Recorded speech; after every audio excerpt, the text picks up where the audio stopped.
Chapitre 30 du traité du Saint-Esprit de Monseigneur Gaume. Les thèmes qui vont être traités dans ce chapitre. Le démon se fait réhabiliter. La philosophie, les arts, le roman, le théâtre, la entre guillemets beauté du diable, analyse de cette pièce, sa signification, le démon se fait appeler comme roi. Je commence la lecture. Se faire réhabiliter. La familiarité de l'époque actuelle avec le démon et comme conséquence l'affaiblissement général de la crainte qu'il doit nous inspirer est un fait. Mais ce fait n'est que le premier degré de l'envahissement satanique. Il en est un second, plus incompréhensible et non moins réel. C'est la réhabilitation de l'ange déchu. Le vrai, dit un poète, peut quelquefois n'être pas vraisemblable.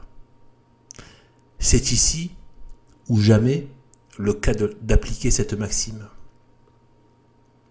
Après 18 siècles de christianisme, au sein du royaume très chrétien, rencontrer des hommes baptisés qui entreprennent sérieusement, opiniâtrement, de réhabiliter Satan, le grand dragon, le grand homicide, l'auteur impénitent de tout mal, justement foudroyé par la justice divine, n'est-ce pas la chose la plus incroyable? Pourtant, il faut la croire, car elle est vraie. Depuis l'Évangile, le démon avait inspiré à tous les peuples chrétiens une horreur et une répulsion universelle.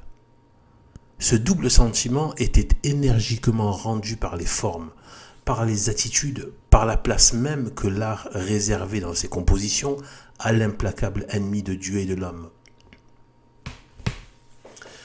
Aujourd'hui, loin d'attacher Satan, comme il le mérite, au gibet du ridicule et de l'ignominie, l'art le supprime ou le reproduit sous les traits les moins repoussants. Essaye-t-il de le rendre presque beau? Ses efforts sont vivement applaudis. On les donne pour un progrès social, ce qu'on appelle la grande critique, formule dans ce sens des arrêts régulateurs de l'opinion. Elle écrit, citation, « Beau comme toutes les créatures nobles, plus malheureux que méchant, le Satan de M. Schaeffer signale le dernier effort de l'art pour rompre avec le dualisme et attribuer le mal à la même source que le bien, au cœur de l'homme. Il a perdu ses cornes et ses griffes, il n'a gardé que ses ailes, appendices qui seuls le rattachent encore au monde surnaturel. Permis au Moyen-Âge, qui vivait continuellement en présence du mal, fort, armé, crénelé, de lui porter cette haine implacable qui se traduisit dans l'art par une sombre énergie. Nous sommes obligés aujourd'hui à moins de rigueur, on nous blâme de n'être pas plus sévères pour le mal, mais en réalité c'est là une délicatesse de conscience. C'est par amour du bien et du beau que nous sommes parfois si timides, parfois si faibles dans nos jugements moraux. Nous hésitons à prononcer des arrêts exclusifs, de peur d'envelopper dans notre condamnation quelque atome de beauté. Fin de citation.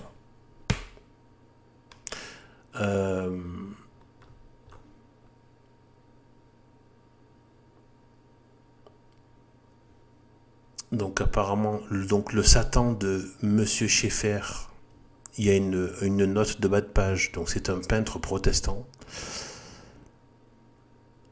Voilà, et la suite de ce qui a été dit, il y a une autre note de bas de page, et donc il est dit, voilà ce qu'écrit un membre de l'Institut de France, quand on s'appelle Renan, et qu'on s'est fait l'apologiste de Satan, il est logique de devenir l'insulteur des livres saints et le sycophante du Verbe incarné. Voilà, par rapport à ce qui vient d'être cité. Je poursuis. Quelle est cette obligation nouvelle imposée à ceux qui parlent du démon, de le traiter avec ménagement? D'où vient-elle et quelle en est la signification? car elle en a une. Ces cajoleries, sacrilèges, sont le thermomètre du progrès. Écrasons l'infâme, fut le mot d'ordre de l'esprit infernal dans le siècle passé. Il en était à sa période de destruction. Adorons l'infâme, adorons Satan, est le mot d'ordre du même esprit dans le temps actuel. Il en est à sa période de reconstruction. La même ligue qui combattit pour détruire combat pour édifier. Sur les ruines du christianisme qui pour elle a fait son temps. Elle veut rétablir le règne, à ses yeux trop longtemps calomnié, de l'ange déchu. Dans ce but, ils entreprennent de réviser le procès de Satan, de le relever de sa déchéance et de le réhabiliter à la face du monde. Écho très affaibli des rationalistes d'Allemagne, Renan ose donc écrire, citation, « De tous les êtres autrefois maudits que la tolérance de notre siècle a relevés de leur anathème, Satan est sans contredit celui qui a le plus gagné au progrès des Lumières et de l'universelle civilisation. Il s'est adouci peu à peu dans son long ouvrage. Depuis la Perse jusqu'à nous, il a dépouillé toute sa méchanceté d'Ahriman, le Moyen-Âge qui n'entendait rien à la tolérance, le fit à plaisir, laid, méchant, torturé et pour comble de disgrâce ridicule. Milton comprit enfin ce pauvre calomnier. Il commença la métamorphose que la haute impartialité de notre temps devait achever. Un siècle aussi fécond que le nôtre en réhabilitation de toutes sortes ne pouvait manquer de raison pour excuser un révolutionnaire malheureux que le besoin d'action jeta dans des entreprises hasardées. On pourrait faire valoir pour atténuer sa faute une foule d'autres motifs contre lesquels nous n'aurions pas le droit d'être sévères. » Fin de citation de ce maudit Renan. Je poursuis. Un des maîtres de Renan, Schelling, va plus loin. De Satan, il fait un dieu. Donc il fait une citation. Parce que le Christ Dieu devait avoir un antagoniste digne de lui. Eh ben, ça me donne envie de... Bref. Dans son cours de philosophie de l'histoire, Michelet prédit le retour du règne satanique. Et dans La Sorcière, il s'en fait l'historien, en racontant avec amour les triomphes de Satan sur le Christ. Quinet, qui veut étouffer le christianisme dans la boue, trouve dans Satan le principe qui doit réunir tous les cœurs. C'est dans son livre Deschamps, le Christ et les Antichrists, tome 2, page 47. Je fais une parenthèse ici. Ça a été une des grandes découvertes depuis ma conversion, c'est que j'ai capté. Avant ça, j'avais été infesté par beaucoup de... Justement, infesté par... on va dire... l'anti-juifisme de païens comme Louis-Ferdinand Céline et d'autres. Quelque part même de Voltaire, parce que c'était un grand anti-juif, hein, lui. Voilà, mais comme ce sont des ennemis du Christ, donc ils ont quand même gardé une fréquentabilité pour cette République. Et comme quoi, voilà... Et aussi, donc il y avait aussi toutes les influences qu'a ramené, qu'a mis en avant donc lui-même et des auteurs qu'il a mis en avant, donc Alain Soral avec Égalité et Réconciliation. Et en fait, c'est une grande blague en fait en vérité. Moi, si je suis véritablement un anti-talmudiste, c'est clair, un anti-talmud, comme je suis contre un anti-islam. Puisque je suis pour le règne total, absolu et parfait de l'Église catholique, donc de Jésus-Christ. Et voilà. Par contre, voilà. Et parmi les, je fais une distinction. bon, je rentre pas dans ces détails-là parce que c'est pas le sujet, ça risque de rallonger. Mais il y a je fais une grande distinction entre ceux qui se disent juifs, machin, notamment dans les milieux politico-médiatiques et financiers, pseudo-artistiques, etc. Donc tous ceux qu'on connaît, tous ceux qui sont médiatisés, mais il y a tous ceux qui ne le sont pas et qui sont bien plus redoutables, et mais qui en fait ils se disent juifs mais ils ne le sont pas. Moi, moi les seuls que je considère comme ayant, qu'on peut encore appeler, enfin des juifs, même si ça n'a plus de sens d'être juif après Jésus-Christ, après la croix ça n'a plus de sens, puisque c'est la promesse, et donc après c'est la bénédiction de toutes les nations. C'est ce qui s'est passé avec la foi catholique, avec rien d'autre. Donc en fait, la promesse faite à Abraham, elle s'est appliquée, et on a toute l'histoire, on a 2000 ans d'histoire qui nous prouvent que toutes les nations de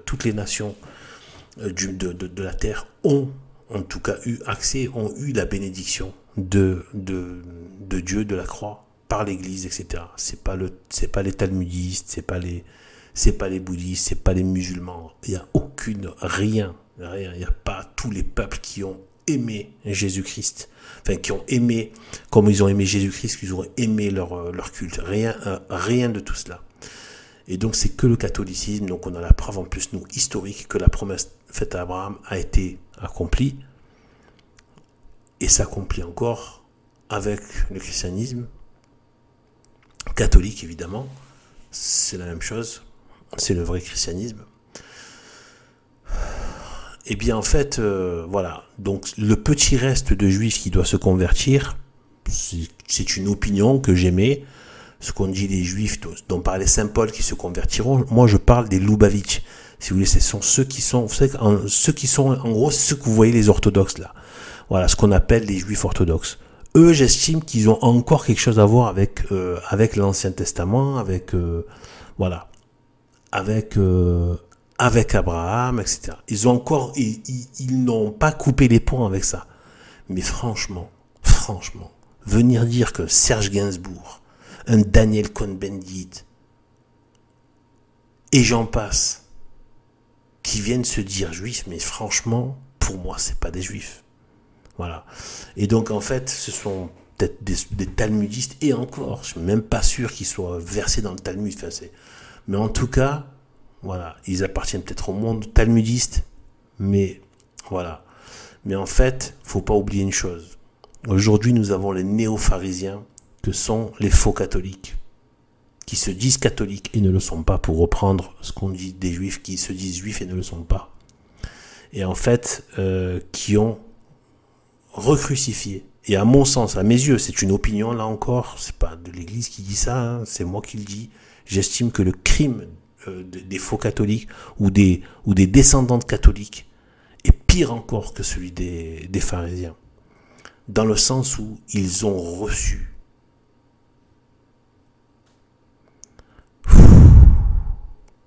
Bref, ils ont reçu la bénédiction, ils ont reçu le Seigneur, ils l'ont eu dans l'Eucharistie, ils ont pu le consommer, on peut le dire, pour devenir lui.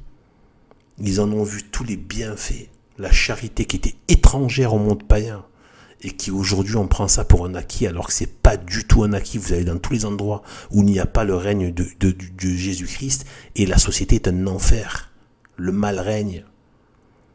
Nous on a la preuve que le bien vient de Jésus-Christ. On a des siècles et des siècles de preuves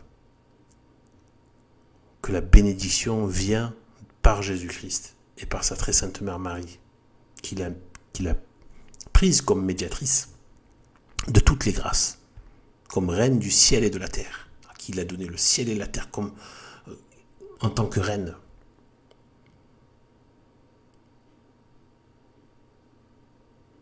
Eh bien en fait, ce sont ces... Voilà, mais ce que je veux dire, c'est que dans ma conversion et tout ce que j'ai pu fouiller, je me suis rendu compte que c'est il y a presque une sorte de psychiatrie spirituelle, avec les profils de Louis-Ferdinand Céline jusqu'à Alain Soral, notamment il y avait eu aussi du Marc-Édouard Nab, même si bon, il sert à rien, je veux dire, bon voilà, par faire ces petits numéros de phrasés, voilà. Voilà, en fait, à la fin, il va cirer les babouches de l'État islamique, quoi. C'est atroce, quoi. C'est vraiment, voilà, déchéance totale. Et donc en fait, ce que je veux dire, c'est que, en fait, ce que j'ai découvert, c'est que même les talmudistes, regardez avec Saint-Louis, tant que les catholiques tenaient, les Français blancs européens et les Européens tenaient la foi catholique, les talmudistes n'avaient aucune prise sur la société. Ils se sont engouffrés. Mais aujourd'hui, regardez là les noms qui ressortent.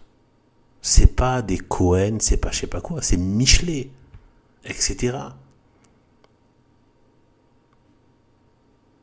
Rousseau, c'est tout ça, Voltaire. Tous ces gens qui ont chanté Satan, qui ont monté des armées de loges qu'on ne doit même plus appeler des loges maçonniques, mais des loges sataniques, pour détruire de manière très sournoise et masquée, en sous-marin, en se faisant passer pour ce qu'ils ne sont pas, directeur d'institution, directeur de tel service, de telle administration, de telle association, de tel groupe, de telle banque, de tel machin, de telle entreprise, de tel machin, etc. Évidemment qu'ils ont recruté que dans les élites pour pouvoir imposer le joug. Ils recrutent pas chez les soudeurs, hein, chez les soudeurs et les ouvriers des usines. Vous voyez ?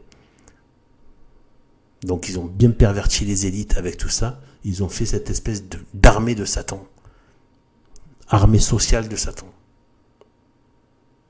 Et qui a une finalité spirituelle. Mais dans l'esprit du mal, l'esprit du diable.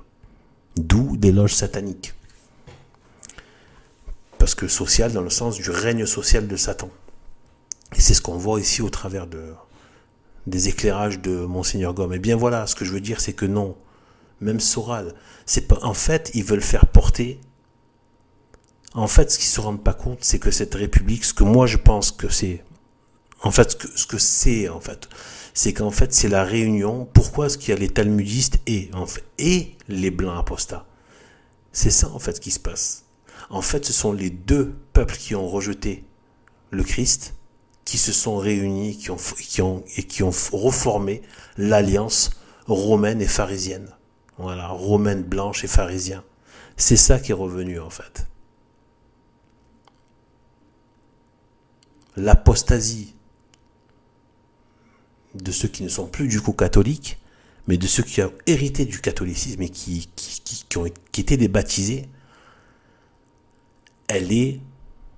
c'est la même action que celle des pharisiens. Et au final, ils se sont retrouvés, ils se sont alliés. Ils se sont comme trouvés, tout simplement. Ils devaient s'allier. Et parfois, en fait, ils se détestent aussi parce qu'ils se font la guerre pour avoir le pouvoir. Qui va régner? Qui va être le chef un peu de tout ça? De cette société antichrist? Mais pourquoi est-ce qu'on ne nous met pas en avant? Regardez les gauchistes. Regardez les pires gauchistes.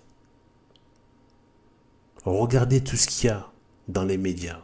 Non, il faudrait oublier qu'il y a des noms comme Ruquier, Barthès,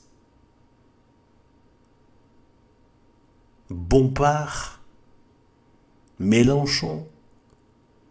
Et il y en a trop, on ne peut pas tous les citer. C'est tous des blancs qui sont de cette république, c'est-à-dire des Européens blancs qui sont les héritiers de ces Michelet, Rousseau et compagnie, Voltaire et compagnie, des prévaricateurs contre le règne catholique, des descendants de cette société catholique qui l'ont renié, combattu et tué. c'est pas la peine d'aller se cacher derrière des talmudistes. Et assumer bien et de regarder bien en face le phénomène.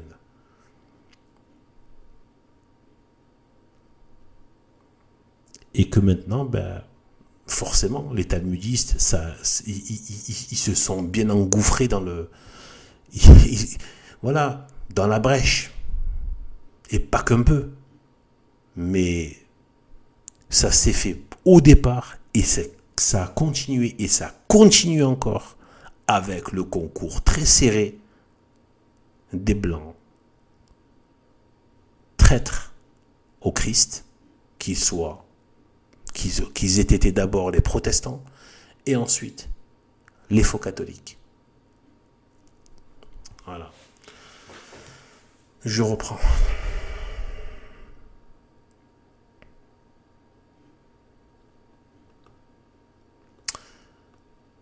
Proudhon, encore un, désire substituer Satan, le bien-aimé de son âme, à l'inconséquent réformateur qui se fit crucifier. Alors ça, je ne savais même pas. Je suis désolé, mais je refais une parenthèse. Alors là, j'ai envie de... Vous savez que Proudhon, c'est une grosse référence des gauchistes, hein, du monde de la gauche intellectuelle. Proudhon, très connu. Dans les universités et tout ça. Et je ne savais pas que... Vous voyez le fil conducteur? Vous saviez, vous, que Michelet faisait le chanter Satan, etc. Renan, Proudhon, ça aussi, c'est la communauté organisée. Ça aussi, c'est machin, c'est je sais pas quoi, c'est le CRIF, etc. Ça aussi, c'est eux. Arrêtez, faut assumer. Regardez-les, ils sont encore là, ils sont encore sous vos yeux, les Proudhons. Sous vos yeux. Regardez tous les gauchistes de France Inter en train de cracher sur le Christ. C'est les héritiers, ce sont des Proudhons, des Voltaire. Le blanc apostat. Le blanc, parce que ce sont les blancs qui ont hérité, qui ont été le peuple fer de lance du catholicisme. Faut pas, ça ne leur appartient pas en tant que race. Mais c'est cette race. Comme c'était le peuple de sang, voilà, de Hébreux, israélites, qui était le peuple élu de Dieu, voilà, qui a été le fer de lance de la préparation de la venue du Messie. Après, ça a été les Européens. Mais comme pour les Israélites, les Hébreux, la vocation d'Abraham était à vocation universelle. Il n'a jamais été question que voilà, Dieu se choisit un peuple pour agir, mais voilà. D'ailleurs, on voit, notamment dans les débuts du christianisme, comme il y avait beaucoup, notamment en Afrique du Nord, beaucoup. On a eu Saint-Augustin qui, semble-t-il, lui, serait plutôt métis. Enfin, métis, même si c'est resté assez proche. On va dire à la fois blanc d'Italie et maghrébin. Il serait des deux lignées. Il aurait les deux influences. En tout cas, dans sa lignée, il y aurait des deux. Il y aurait eu mélange, parce que bon, ils étaient bien implantés au Maghreb, Afrique du Nord, là, toute la côte, ils étaient très bien avec Carthage, etc. Donc, c'était très bien implanté, donc voilà, donc sa famille, mais sinon, il y avait, voilà, que ce soit Tertullien, Cyprien, Saint-Cyprien, ça, il y avait vraiment des... voilà, il y a eu des grands noms, des grands saints, des grands martyrs aussi, beaucoup de martyrs, beaucoup de martyrs. Je crois même, il me semble même qu'il y en avait beaucoup plus au Maghreb, au départ, que dans le monde européen, au niveau des premiers martyrs. Et donc voilà, donc en fait, voilà, donc ça veut bien dire que voilà. Mais après, c'est passé à l'Europe. Le côté, après, quand c'est passé au niveau de Rome avec Constantin, ben après c'est devenu l'Europe. Donc du coup, ce que je veux dire, c'est qu'il faut regarder ce blanc apostat. Justement. Et après, il se demande pourquoi et maintenant il ne règne plus. Tu fais faire régner Satan. Satan, il te l'a fait à l'envers. Comme il a fait croire qu'il serait comme des dieux, machin, etc. Ah, tu vas être comme un démon et tu vas connaître la mort. Voilà. C'est tout. Et ce blanc apostat, c'est simple. Un acte tout simple et qui peut ériger la nation la plus puissante du monde. Baisse le genou devant Jésus-Christ d'abord et Sainte Marie. Crois en eux, espère en eux, humilie-toi et repens-toi. Tout le reste revient. Tout le reste revient.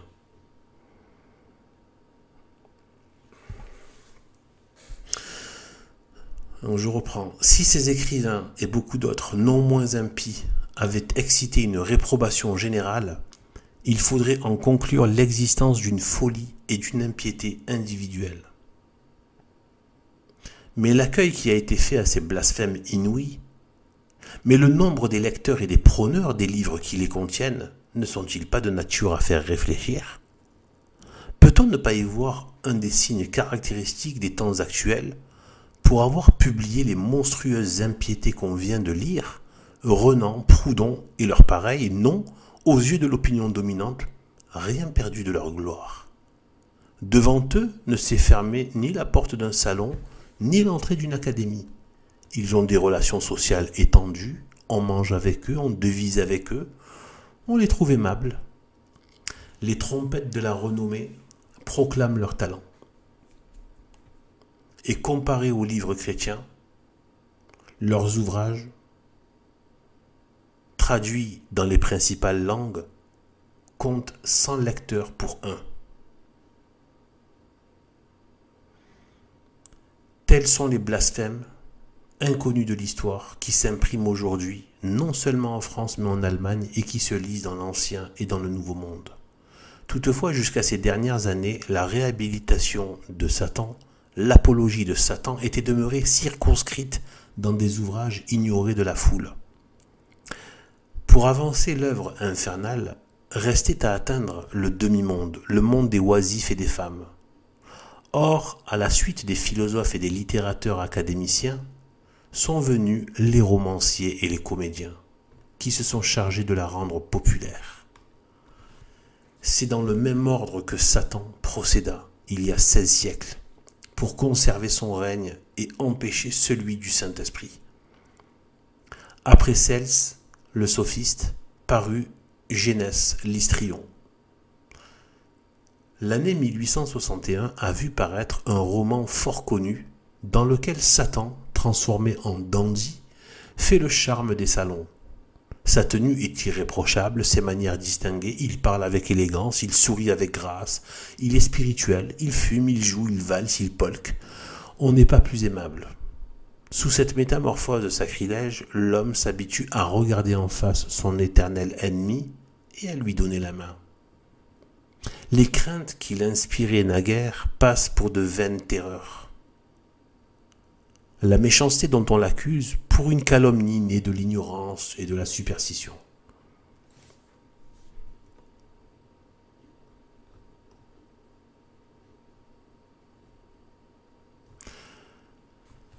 Comme moyen de propagation, le roman tient le milieu entre le livre savant et le théâtre, les cabinets de lecture ou de la balle du colporteur. Le roman pénètre dans le salon, dans le boudoir, dans la chaumière. Il atteint un nombre plus ou moins considérable d'intelligences, mais le roman ne parle pas aux yeux et ne corrompt qu'individuellement. Autre est le théâtre.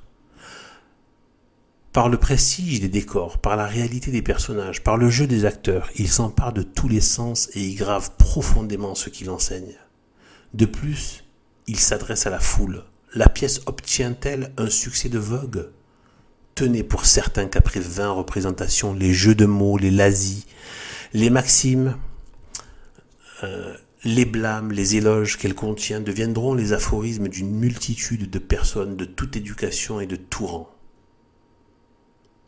Il en résulte que le vrai moyen de livrer à la dérision l'homme le plus respectable ou la chose la plus sacrée, c'est de les faire jouer sur les théâtres. Mieux que personne, le démon l'a compris. Afin de populariser sa réhabilitation en jetant au mépris de la foule les dogmes chrétiens qui le concernent, il s'est emparé d'un théâtre important de la capitale des Lumières. Là, il fait jouer ce que nous allons dire. Un des derniers jours du mois d'août 1861, les murs de Paris offrirent au regard une grande affiche bleue sur laquelle on lisait en gros caractères La beauté du diable, pièce fantastique en 3 actes. En voici la rapide analyse. Une vaste pièce, richement décorée, s'ouvre devant vous. C'est un compartiment de l'enfer. C'est la chambre à coucher de Monsieur Satan. À travers les rideaux blancs d'un lit voluptueux, paraît la tête d'un jeune élégant qui demande qu'on l'habille. Les tables et les toilettes se chargent de cosmétiques, de flacons et de fer à briser, apportés par de petits diables, valets de chambre de Satan. Celui-ci sort du lit, on lui fait sa toilette, il s'admire et se fait admirer. Enivré de sa beauté, il se promet des conquêtes et annonce un bal pour le soir. 6 danseuses de l'opéra viennent, à point de tomber en enfer. Au bruit des violons, on valse, on polque, Satan s'empare des nouvelles venues et pendant la danse permet à leur égard des paroles et des gestes qui n'ont pas tout le succès qu'ils désirent. Furieux, il demande à tous les démons s'il n'est pas toujours le roi de la beauté. Quelque hésitation se manifeste dans les réponses. Satan redouble de fureur et veut savoir ce qu'est devenue sa beauté. Un damné magnétiseur de profession offre de lui révéler le mystère. On fait venir Madame Satan. On l'endort et on lui demande ce qu'est devenue la beauté de son mari. Madame Satan ne répond pas mais s'agite fortement sur son fauteuil. On multiplie les passes, on la charge de fluide. Elle s'endort profondément. Interrogée de nouveau, elle dit « C'est moi qui ai ôté la beauté de mon mari. » Pourquoi ? Parce qu'il en abusait. Qu'en as-tu fait ? Je l'ai donné à une jeune fille de Normandie. De quel village ? Elle le nomme. Quand l'as-tu donné ? Le jour même où je l'ai ôté à mon mari. C'est ce jour-là que la jeune fille est née. Satan n'en demande pas davantage. Il appelle son cocher, fait atteler sa voiture à la Daumont et transformé en inspecteur des écoles primaires, il part avec le damné magnétiseur pour aller à la recherche de sa beauté. Arrivé au village, il entre à l'école, examine les jeunes filles et demande l'âge de chacune. 8 sont nées le même jour. Laquelle possède la beauté de Satan ? Impossible de le savoir. Une chose demeure certaine, c'est que la beauté de Satan lui reviendra lorsque la jeune fille l'aura perdue. Sur l'avis du magnétiseur, il est décidé qu'on enlèvera les 8 jeunes filles et qu'on les conduira à Paris. Fascinées, affolées, elles partent pour la capitale en compagnie de Satan et de son acolyte. Leur vertu ne tarde pas à faire naufrage dans la vie de bohème, dont les détails dégoûtants remplissent une bonne partie de la pièce. Lorsque la dernière est flétrie, la beauté revient à Satan, qui s'admire et qui revient se faire admirer aux enfers, après avoir promis fidélité à sa femme. Telle est cette farce ignoble dont l'art, le goût, le français même sont absents. Mais où marche d'un pas égal la luxure et l'impiété. Satan transformé en fashionable, l'enfer devenu un hôtel garni où l'on arrive avec sa malle et son sac de voyage, une maison de tolérance où l'on boit, où l'on joue, où l'on danse, où l'on s'amuse, d'où l'on sort en calèche pour courir des aventures. Qu'est-ce qu'une pareille pièce ? Sinon une longue moquerie des dogmes du christianisme, une profanation cynique des plus formidables mystères de l'éternité. Après avoir entendu, applaudi, absorbé ce ricanement sacrilège, qui conservera la moindre horreur du démon, la moindre crainte de l'enfer. N'hésitons pas à le dire, jamais pareil scandale n'avait été donné au monde chrétien. Toutefois, il est un scandale plus grand que la pièce elle-même, c'est le succès qu'elle a obtenu. Croirait-on que cette monstruosité a eu 63 représentations consécutives? Et cela sur un des théâtres les plus connus de Paris, le théâtre du Palais Royal?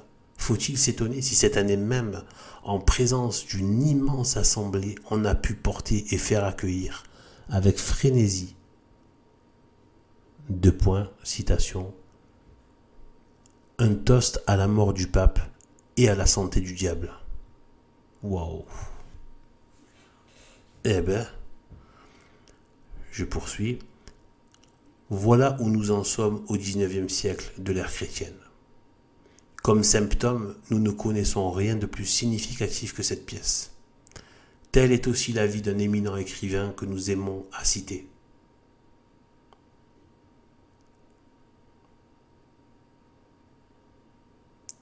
Citation. Le démon, dit-il, avait jusqu'ici une forme incontestée, espèce de forme classique que les maîtres de la littérature, jusqu'à M. Scribe lui-même, utilisaient en ne l'altérant que le moins possible. Le démon avait toujours eu un but odieux et loyalement accusé. Aujourd'hui, l'idéal du démon est couleur de rose. Sa personnalité toute charmante semble un décalque de la chanson de Béranger, citation, guillemets, elle apparaît esprit, fée ou déesse, mais jeune et belle, elle sourit d'abord. Par exemple, dans La beauté du diable, Monsieur le diable ne peut que conquérir de vives sympathies à la personnalité infernale. Ses malices sont bienfaisantes, ses tours sont ceux d'un bon génie de la bohème parisienne. Donc à l'idéal catholique du démon, idéal saisissant de vérité qui résume ou incarne le sensualisme parvenu à sa plus forte expression, l'homme bête. Voici que l'on oppose un idéal tout contraire. C'est étrange, nier les vérités du catholicisme, cela se comprend de la part de ceux que la force des choses a retenus en dehors de leur lumière. Mais franchir l'abîme de la négation en ce qui touche la personnalité infernale et la reconnaître pour la glorifier, pour la réhabiliter, pour la faire aimer, c'est un fait incompréhensible et très grave, puisqu'il porte la main sur une vérité à la fois religieuse et rationnelle, pour la détruire sans colère et sans profit.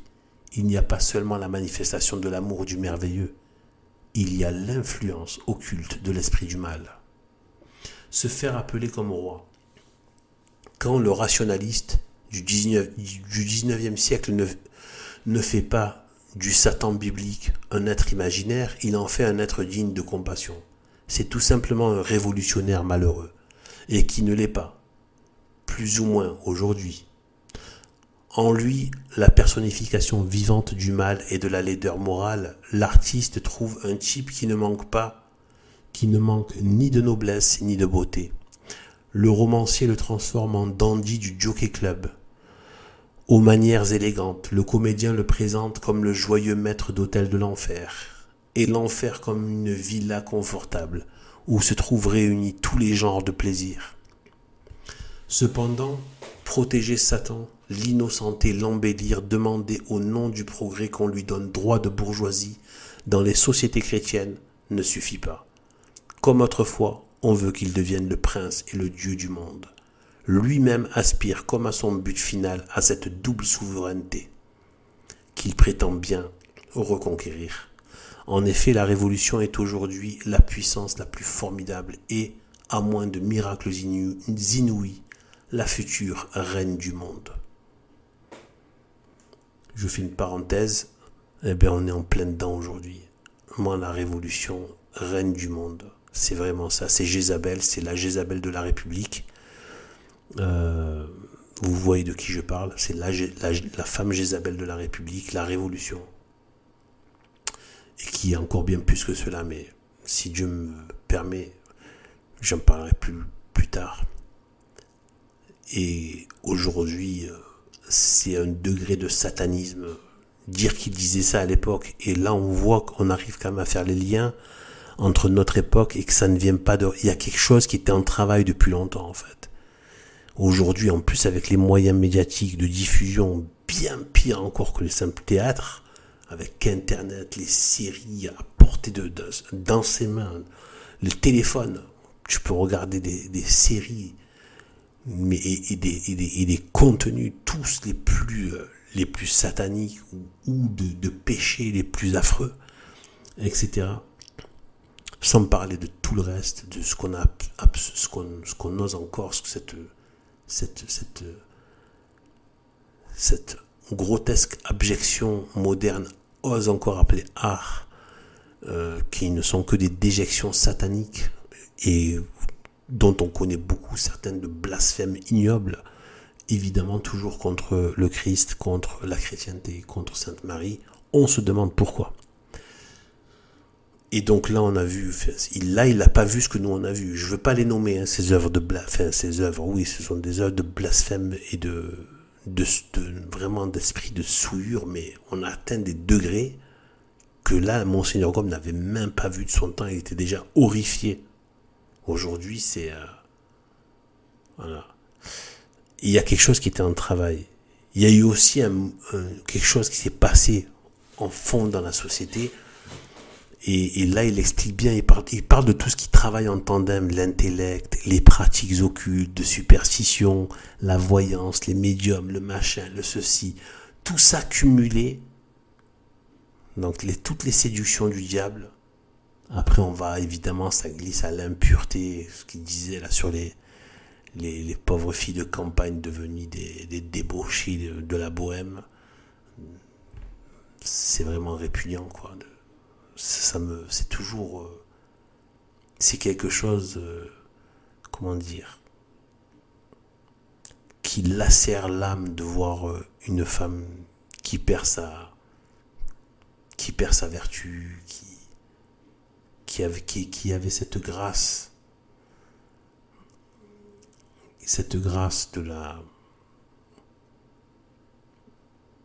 de la pudeur. Parce que les femmes sont vraiment bien plus gracieuses quand elles sont pudiques. Comme quoi. Et voilà.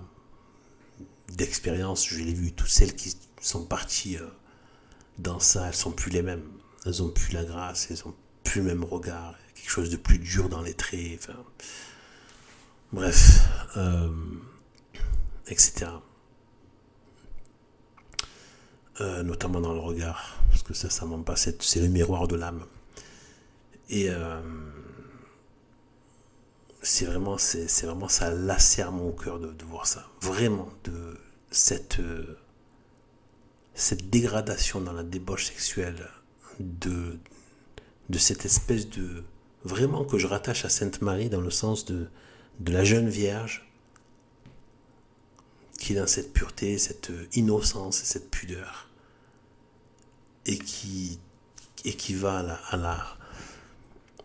à la bestialité de la débauche. Je sais pas, la série, ça dit pas les choses, c'est vraiment, il n'y a pas de mots, c'est, je sais pas, c'est quel gâchis, mais c'est, bref, je continue. Qu'est-ce que la révolution? Sinon Dieu en bas et Satan en haut. Waouh, c'est bien dit ça. C'est exactement ça. Or, par la bouche d'un des fils, parlant à ses frères, répandus aux quatre vents, la révolution disait naguère, citation, Lucifer est le chef de la pyramide sociale. C'est lui qui est le premier ouvrier, le premier martyr, le premier révolté, le premier révolutionnaire. Nous, révolutionnaires, démocrates, socialistes, nous devons par respect et par gratitude porter sur notre drapeau l'image chérie de l'héroïque insurgé qui le premier osa se révolter contre la tyrannie de Dieu. Fin de citation. Alors je vais vous dire la note de bas de page d'où ça vient. Alors écoutez bien qui a dit ça. Et après je vais vous le relire. Discours d'un réfugié de Londres, prononcé à la taverne des francs-maçons en 1862. Donc le titre de l'ouvrage ou de l'article, je ne sais pas, c'est Discours d'un réfugié de Londres, prononcé à la taverne des francs-maçons 1862. Écoutez bien. Citation. Lucifer est le chef de la pyramide sociale. C'est lui qui est le premier ouvrier, le premier martyr, le premier révolté, le premier révolutionnaire. Nous, révolutionnaires, démocrates, socialistes, nous devons par respect et par gratitude porter sur notre drapeau l'image chérie de l'héroïque insurgé qui le premier osa se révolter contre la tyrannie de Dieu. Fin de citation. Et ça vient de là. Vous vous rendez compte? Et ce n'est qu'un petit aperçu. Et après, en fait, si vous voulez voir l'odieux qui se prononce dans ces loges, mais pas que dans les loges, dans les milieux gauchistes, dans les milieux de haine du Christ, dans tout, même chez d'autres cultes, etc., vous voyez ce qui ressort à l'extérieur. Toujours avec cette parabole du fruit et de l'arbre. Les mauvais fruits. Tous ces mauvais fruits viennent, même vous n'avez pas besoin de regarder, de connaître d'avoir été témoin de toute la corruption de l'arbre. Vous regardez la corruption du fruit et vous avez une image très fidèle de la corruption de l'arbre qu'il a produit. Voilà, je reprends la lecture. Après avoir légitimé la haine de Dieu en écrivant « Dieu c'est le mal », oh putain, je commence presque à en avoir marre de lire ces choses-là. Mais il faut les lire, il faut les entendre. Ça fait partie de la difficulté de la vérité. Et après, il faut s'abreuver de choses belles et bonnes, hein, par la beauté, les icônes, les beaux tableaux chrétiens, les beaux chants chrétiens, évidemment les prières, et la communauté en esprit avec Sainte Marie, Jésus-Christ, le Saint-Esprit, Dieu le Père. Donc, un autre blasphémateur trop connu, donc Dieu c'est le mal, quelqu'un, je ne sais pas qui là apparemment, il ne le cite pas encore là, donc Dieu c'est le mal, donne son cœur à Satan et l'appelle de tous ses voeux. Il lui dédie sa plume, lui consacre sa vie et invite l'Europe entière à suivre son exemple. Citation. « Viens, dit-il, viens Satan, le calomnier des prêtres et des rois, que je t'embrasse, que je te serre sur ma poitrine. Il y a longtemps que je te connais et tu me connais aussi. Tes œuvres, ô le béni de mon âme, ça me dégoûte de lire ça, je vous dis franchement. Bon, ne sont pas toujours belles ni bonnes, mais elles seules donnent un sens à l'univers et l'empêchent d'être absurde. Que serait sans toi la justice, un instinct, la raison, une routine, l'homme, une bête. Toi seul anime et féconde le travail, tu anoblis la richesse, tu sers d'excuse à l'autorité, tu mets le sceau à la vertu, espère encore, proscrit. Bon, ça s'arrête, j'ai plus envie. De toute façon, ça s'est arrêté, donc fin de citation. C'est trop satanique. Et le reste que notre main refuse de transcrire. Eh ben voilà, même lui, il en pouvait plus. Même Monseigneur Gomme. Juste après cette citation, il dit « Et le reste que notre main refuse de transcrire ». Alors là, si je peux pas entendre ça, quoi, c'est trop. Même lui, il a craqué. Il dit « Je ne dis pas la suite, quoi. » Oh, c'est horrible, c'est insupportable. C'est quoi ce truc? Donc Proudhon n'est qu'un conséquentiaire. Donc apparemment c'est Proudhon. Du jour où retentit aux oreilles des jeunes générations de l'Occident cette parole devenue l'axiome de l'enseignement public, citation, « Le christianisme est vrai, mais il n'est pas beau. Il n'est beau ni en littérature, ni en poésie, ni en éloquence, ni en philosophie, ni en peinture, ni en sculpture. Pour avoir le beau, il faut aller le chercher dans le paganisme. C'est là aussi, et là seulement qu'on trouve les grandes civilisations, les grands caractères, les fortes institutions, les vraies lumières et la vraie liberté. » Fin de citation. De ce jour, Satan se mit en marche pour rentrer dans le monde chrétien et y former son empire. L'imprudente Europe lui faisait un pont d'or. Voyons s'il en a profité. Quel est le roi de l'Europe moderne, envisagé dans ses caractères généraux? Le roi de l'Europe moderne est celui qui la gouverne dans l'ordre des idées et dans l'ordre des faits. Or, 7 grands faits intellectuels et matériels, religieux et sociaux constituent l'Europe moderne. La Renaissance, le rationalisme, le protestantisme, le césarisme, le voltairianisme, la Révolution française et la Révolution proprement dite lui donnent son cachet, lui impriment ses tendances. Je vais vous le relire parce que je pense que c'est un peu chargé et je pense que c'est bon de relire tout ce qu'il a énuméré. Sachant que je me permets, parce que je pense que c'est juste, et j'ai eu des retours de personnes quand même, voilà, qui ont un niveau de compréhension et qui m'ont dit que c'est vrai. C'est malencontreux ce nom qui leur a été attribué de rationaliste. Parce que ça voudrait dire, rationaliste, c'est ce qui est la raison, hein, ce qui vient de la raison. Et la raison, d'ailleurs, la science moderne ne raisonne pas. D'ailleurs, dès que vous raisonnez, je dis non, mais le raisonnement, ça sert à rien. Il faut observer, quantifier, c'est tout. Voilà. La raison n'a plus de... Voilà. Donc, en fait, en plus, les soi-disant rationalistes sont, en fait, moi, c'est ce que je dis, c'est ce que j'ai découvert, que je vous transcris. Il ne faut même pas les appeler des rationalistes, il faut les appeler des matérialistes. Remplacez matérialiste par rationaliste et vous allez voir que ça marche très bien. Donc c'est la preuve que c'est vrai. À chaque fois que vous dites rationaliste, dites les matérialistes. Et c'est exactement ce qu'ils sont. Ça les traduit mieux. Parce que du coup, ça voudrait dire quoi? Ça voudrait dire que nous, qui sommes croyants, nous ne sommes pas rationnels. Alors que c'est totalement faux. Là, c'est-à-dire que nous utilisons notre raison. Ça voudrait dire que nous sommes dénués de raison, donc dénués d'esprit, d'intelligence. C'est sûr que nous n'avons pas d'âme. Non mais c'est fou, faut arrêter. Nous sommes rationnels.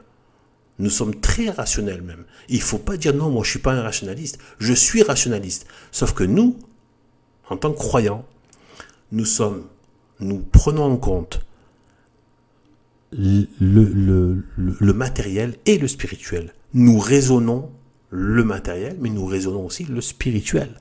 C'est ce qu'a fait saint Thomas d'Aquin et d'autres saints docteurs. Ils ont raisonné avec, bien sûr, les lumières du Saint-Esprit, mais ils ont raisonné sur les choses spirituelles. C'est juste que ce qu'on appelle les rationalistes se sont fait juste des matérialistes, c'est-à-dire qu'en fait, ils n'exercent l'intelligence que sur ce qui est matériel. Voilà. Donc, je vais pas changer le texte parce que c'est son texte, mais je vous dis que je pense que lui-même, il a utilisé le mot qui leur a été attribué, voilà, qui est convenu. Mais en fait, non. Moi, je leur retire ce nom de rationaliste. Je dis ce sont des matérialistes. Et vous allez voir qu'en remplaçant, comme je disais, rationaliste par matérialiste, vous allez voir que ça marche, et ça marche même mieux que le mot rationaliste. Moi, je suis un rationnel. J'aime la rationalité, bien sûr, sauf que, à l'image, comme dans la lignée des anciens, l'intelligence des anciens, je m'inscris dans cet héritage-là. Et bien, en fait, notre raison s'applique autant sur les choses matérielles que les choses spirituelles, autant sur les choses naturelles que surnaturelles. Alors que les autres, le matérialisme, enlève toute la partie spirituelle, les choses, des lois invisibles. Voilà. Et par définition, la loi est invisible et immatérielle. Voilà. De toute façon. Mais elle s'applique. Voilà. La loi elle-même ne peut pas être mise dans une boîte ou observée sous un microscope. Et pourtant, la loi s'applique. Parce que dès qu'on l'applique, les phénomènes se produisent. Et pourtant, elle-même n'est pas visible. Donc, vous voyez, tout cela, voilà. Donc, c'est vraiment important de garder ça. Donc, je reprends donc, les 7 caractères généraux. Donc, la Renaissance. Enfin non, les caractères généraux, les 7 grands, bon, je reprends ce terme. Or, les 7 grands faits intellectuels et matériels, religieux et sociaux. Donc, la Renaissance, le rationalisme, le protestantisme, le césarisme, le voltairianisme, la Révolution française et la Révolution proprement dite, lui donne son cachet, lui imprime ses tendances. Celui qui les a produits, qui les perpétue, qui s'efforce de les appliquer jusque dans leurs dernières conséquences, Celui-là est le vrai roi de l'Europe moderne. Est-ce le Saint-Esprit? Si l'on descend aux détails qui forment l'opinion publique, les blasphèmes inouïs que nous avons cités eussent été impossibles au Moyen-Âge. L'idée même n'en serait tombée dans aucune tête. S'il s'était produit, l'Europe de Charlemagne et de Saint-Louis se fût bouché les oreilles pour ne pas les entendre, et les auteurs auraient expié par le supplice leur sacrilège audace. Vous entendez ce qu'il a dit là? Je fais une parenthèse. Donc tous les crétins... Pardon, non, excusez-moi. Là, je retire ce que j'ai dit. Attendez. Je ne veux pas parler mal de mes frères catholiques. Excusez-moi. Mais c'est...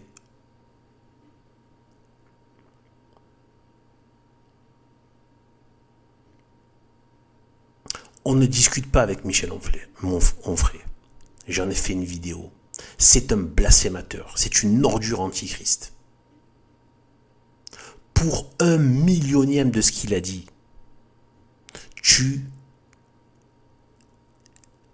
le minimum, le plus gentil, c'est pénitence à vie, à perpétuité, dans un cachot ou dans un endroit retiré, sans vie normale, juste expier, ou peine de mort, sans supplice ou avec supplice.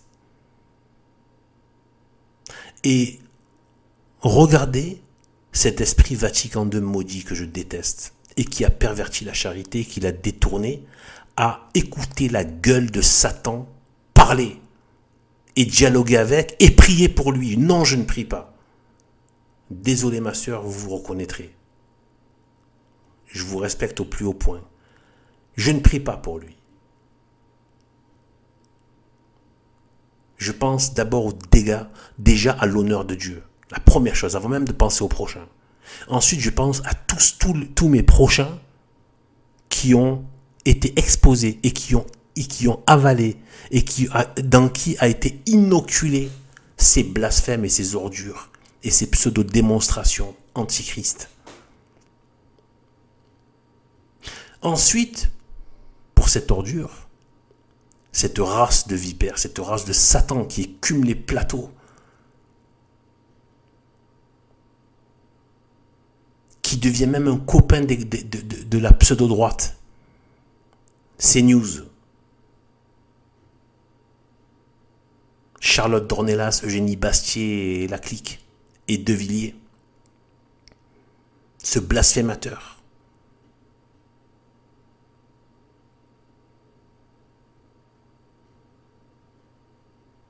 Ce qu'il faut lui dire, ce que je lui dis, c'est pas je vais prier pour toi. Je vais déjà prier pour ceux que tu as pervertis, pour ceux que tu as plongés dans l'athéisme. Et je pleure en réparation pour l'honneur de Dieu que ta gueule immonde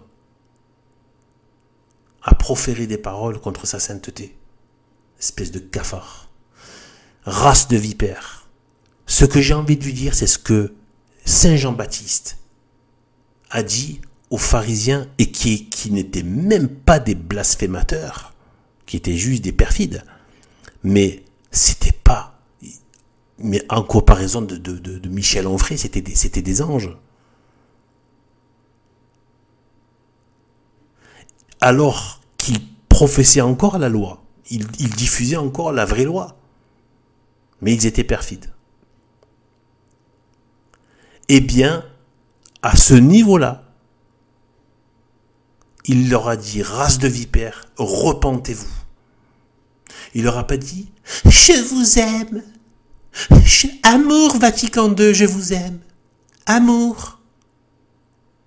Je vais prier pour vous. Non, non. Race de vipères, repentez-vous. Donc j'ai envie de lui dire, Michel Onfray, race de vipères, repens-toi. Voilà ma charité. Repens-toi. Essaie de réparer tous les dégâts que tu as faits. Et ils sont incommensurables. C'est même irréparable. C'est des décennies de paroles contre Dieu. sais pas quelle pénitence et quelle action tu peux refaire. Les dégâts qui sont faits. Repens-toi, race de vipères. Voilà ma charité. C'est de la charité. C'est de la charité. Parce que si tu te repens, tu retrouves l'amitié de Dieu. Et c'est ça le but de la prière pour les âmes. Même quand on dit pardonnez-leur, c'est pour qu'ils puissent retrouver l'amitié avec Dieu. Donc c'est une forme de charité. C'est de la charité. Mais charité, attention. Sans perdre le tranchant de la justice.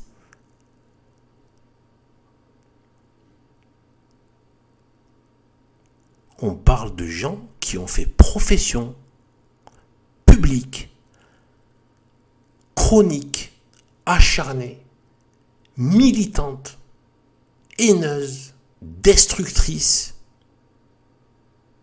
du règne de Dieu et même de son nom, et même de sa crédibilité, de même son existence.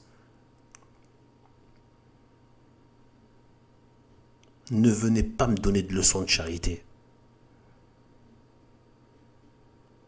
avec ce cafard. La seule chose que je veux lui dire, c'est ce que Saint Jean-Baptiste a dit. Race de vipères, repentez-vous et portez du bon fruit.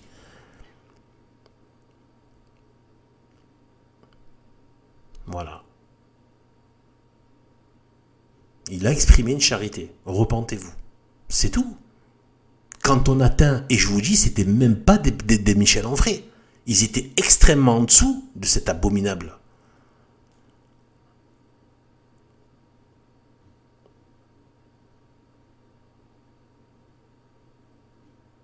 Et il leur a dit ça.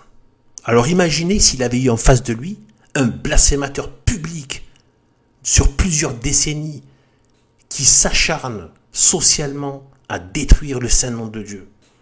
Il faudrait faire amour, amour, oh, bisounours, love, bisous. Non, non, non, non, non. Vous confondez la charité selon l'Église catholique et la pseudo-charité selon Vatican II.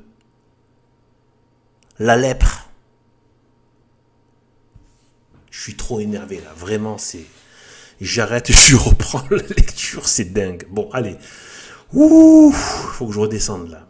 Donc, quel esprit règne sur la presse en général? Bon, c'est un peu dur de reprendre après cette... Mais je n'enlève rien de ce que j'ai dit, parce que j'estime que c'est juste. Voilà.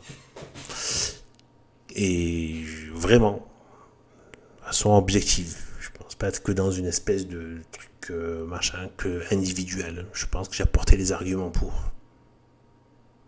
Voilà. C'est pas la réaction qu'on doit avoir. Je vais vous le relire. S'il s'était produit l'Europe de Charlemagne et de Saint-Louis se fut boucher les oreilles pour ne pas les entendre, donc il n'aurait pas fait comme Eugénie Bastier, non seulement de les entendre, mais en plus de lui donner une tribune pour qu'il aille infester les oreilles, les âmes des autres. Voilà. Et les auteurs auraient expié par le supplice leur sacrilège audace. D'accord? Les mollusques qui se font passer pour des chrétiens. L'âme chrétienne, c'est pas ça. Attention. La charité, c'est pas que la charité pour ton égorgeur. Bande de crétins. La charité, c'est d'abord l'amour de Dieu et tout revient à l'amour de Dieu, y compris l'amour du prochain. C'est l'honneur de son nom. Pourquoi on parle de glorifier? Mais on va le glorifier, pourquoi? Parce qu'il est, il est la gloire. On ne glorifie pas quelqu'un qui ne mérite pas la gloire. Il est la gloire absolue. Il est une merveille absolue.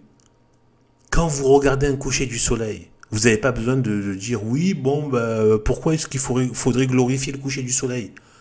Je suis pas en train de dire qu'on va glorifier dans le sens spirituel, dans le sens comme Dieu.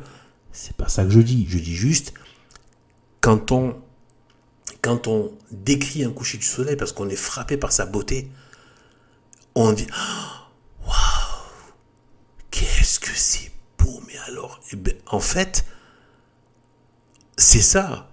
Voir Dieu, c'est le glorifier. C'est une conséquence immédiate. Quand vous voyez un enfant ou un être humain, il ne faut pas tomber dans la concupiscence, voilà, même si bon, voilà. Mais je veux dire, voilà, un homme qui est très beau, une femme qui est très belle, un jeune homme, une jeune femme qui est très belle, tu vois, ouais, elle est magnifique. Il est très beau. Ouais, quand voir Dieu, on est complètement sous la merveille, pris dans la merveille. Notre cœur est épris d'amour, parce il est l'amour. Enfin bref. Et donc en fait, c'est l'honneur de Dieu. On honore toujours ce qu'on aime.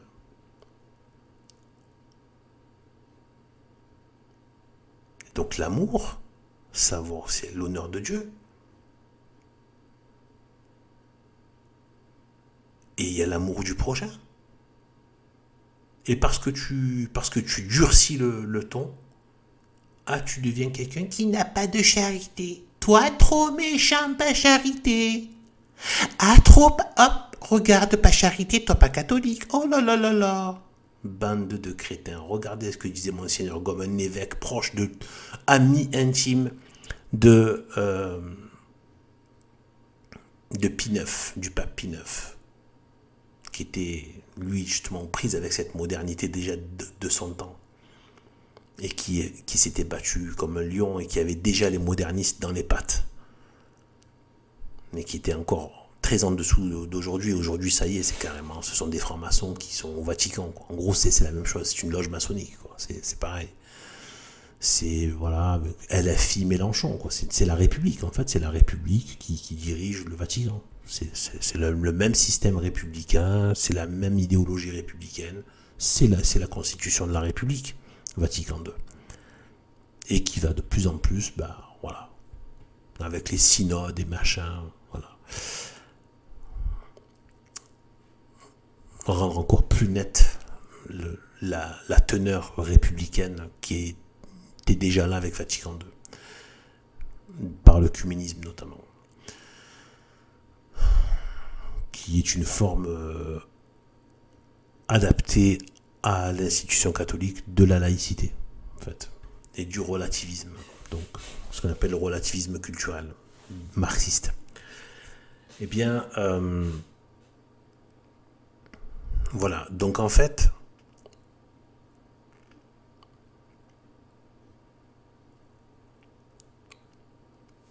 alors,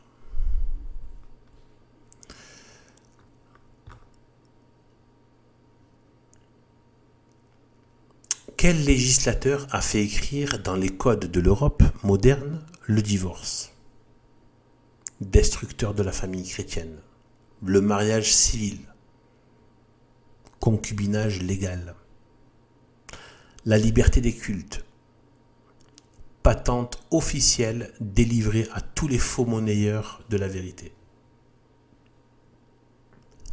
négation authentique de toute religion positive, ironie sacrilège, en vertu de laquelle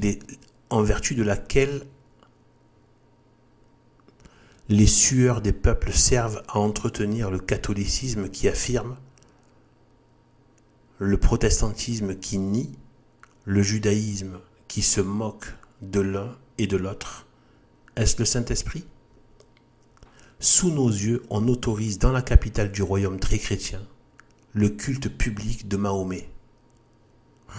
Vous voyez que c'était déjà là, au XIXe siècle. Le peu qu'il y avait, mais on leur autorisait le culte public. De toutes les villes chrétiennes, Paris, l'âme des croisades, la ville de Saint-Louis, devait, se semble, être la dernière où l'on bâtit une mosquée. Paris est la première. Est-ce le même esprit qui règne sur le Paris du Moyen-Âge et sur le Paris du XIXe siècle? Cet événement qui a dû faire tressaillir nos aïeux jusqu'au fond de leur tombeau ne donne pas encore la mesure de la souveraineté que nous caractérisons. Je renforce encore le trait de mon propos à la lumière de ce que nous rapporte Monseigneur Gaume. Vous voyez, les anciens, les vrais, ceux qui ont fait le catholicisme, pas les, j'ai failli dire une grosse grossièreté, les petites crevures qui se disent catholiques des modernistes et qui sont là en train de blablater avec les musulmans, les talmudistes, les blasphémateurs, les athées, les protestants, les bouddhistes, etc. Et qui sont là en train de cirer les pompes des musulmans, etc. Qui, en retour, leur crachent dessus, hein, et leur mettent des gifles au passage. Quelque part bien mérité. Et donc, quand on vient faire le dindon dialoguiste, qui fait du dialogue, c'est ce que tu mérites. Et donc, en fait, regardez, une mosquée à Paris, une mosquée à Paris, il devait y en avoir peu à l'époque, hein, quelques-uns, il n'y en avait quasiment pas, le peu qu'il y avait, une mosquée, horrifiée, et les anciens horrifiés de voir Paris, voilà, Saint-Louis, etc., avec une mosquée. Eh bien, regardez le Vatican II aujourd'hui, avec Jean-Paul II en train d'embrasser, donc qui n'est pas un pape évidemment, qui est un démon, en train d'embrasser le Coran, d'aller embrasser la terre du Maroc et d'aller blablater dans un stade avec les musulmans, etc. Et tout le Vatican II qui fait la promotion du dialogue avec les musulmans, dialogue qui consiste à ce que les catholiques se fassent cracher dessus et se fassent nier leur dogme pendant toute la séance. Voilà, c'est à ça que ressemble une séance de dialogue. Voilà. Donc voilà. Donc voilà. Elle est dans les champs de je reprends. Elle est dans les champs de triomphe de la mosquée parisienne, que la mosquée parisienne inspire aux organes de l'opinion publique. Citation. Des musulmans, disent-ils, vont vivre à Paris, dans la ville de Clovis et de Saint-Louis, mêlés à nos troupes et sur le même pied qu'elles. Il suffit de ce mot pour marquer la portée d'un fait qui ne serait modeste que par suite de la transformation prodigieuse qu'ont subi nos idées et nos sentiments depuis un siècle. Oui, c'est ici un des événements caractéristiques de l'histoire de la civilisation européenne. Le philosophe médite et admire. Songeons bien à tout ce que ce simple incident accuse de lutte, livrée contre les préjugés de race et de victoire remportée sur le fanatisme. Fin de citation. Issu de Journal des débats du 8 mai 1863.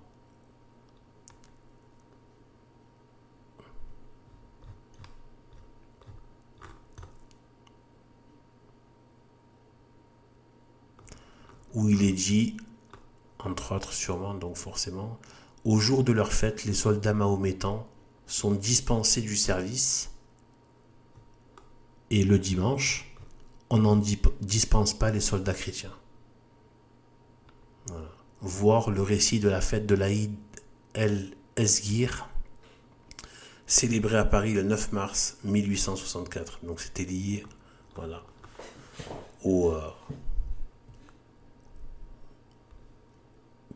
ça me répugne. Bref. Une telle indignité, ça me répugne. Une telle manque de fermeté et d'intraitabilité, vraiment me répugne.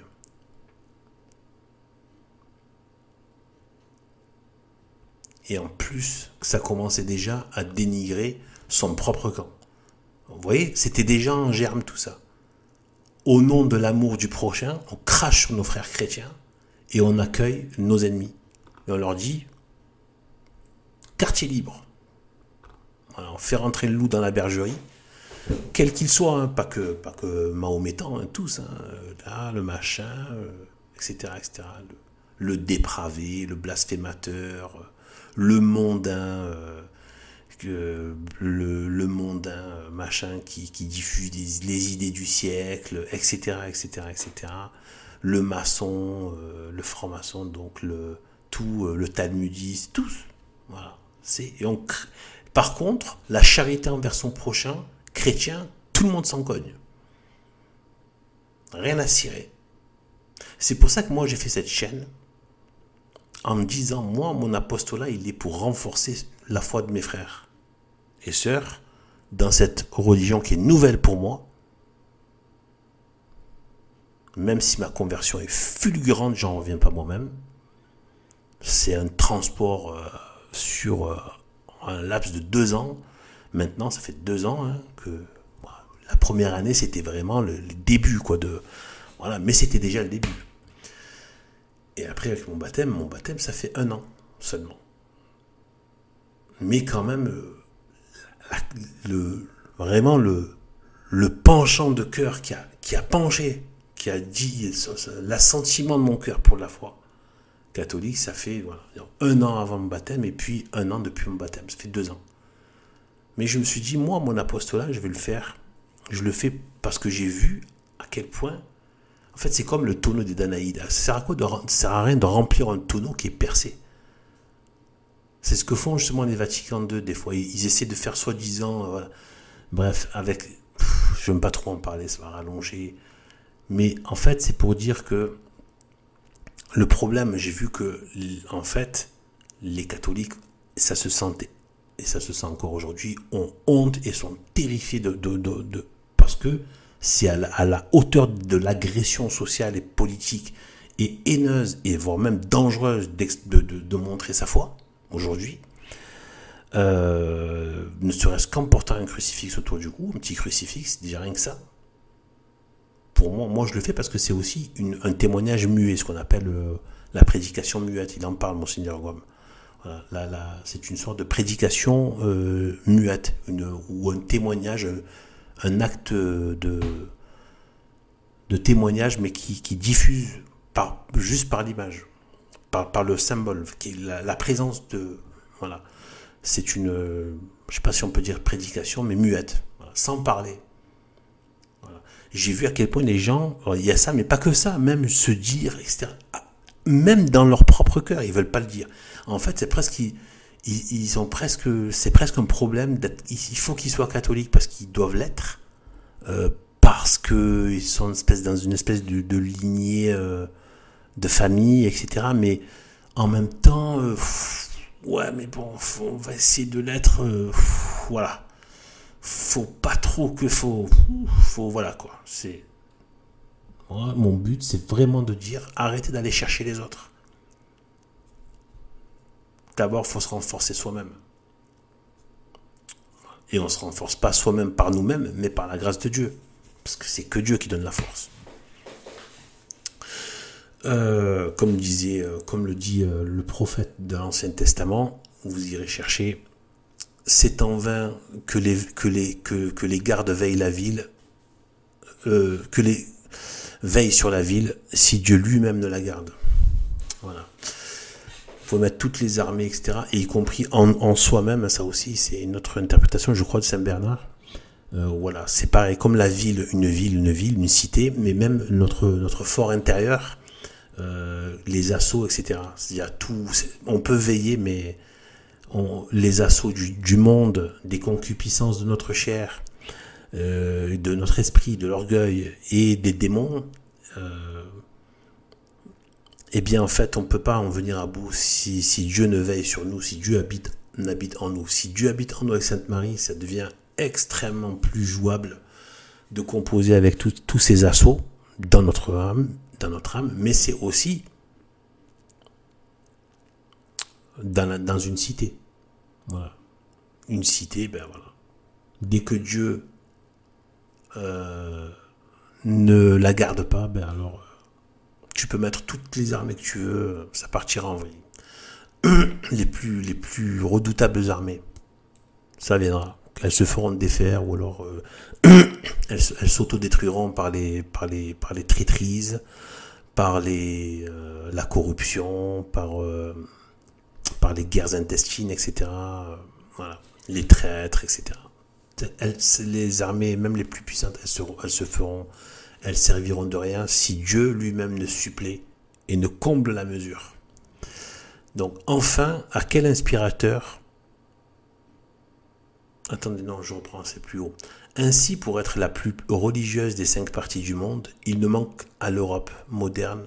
Ah non, pardon, excusez-moi.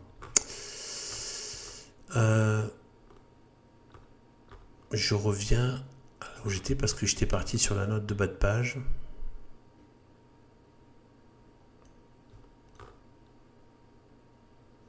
Je suis parti vachement loin là. Attendez. Voilà.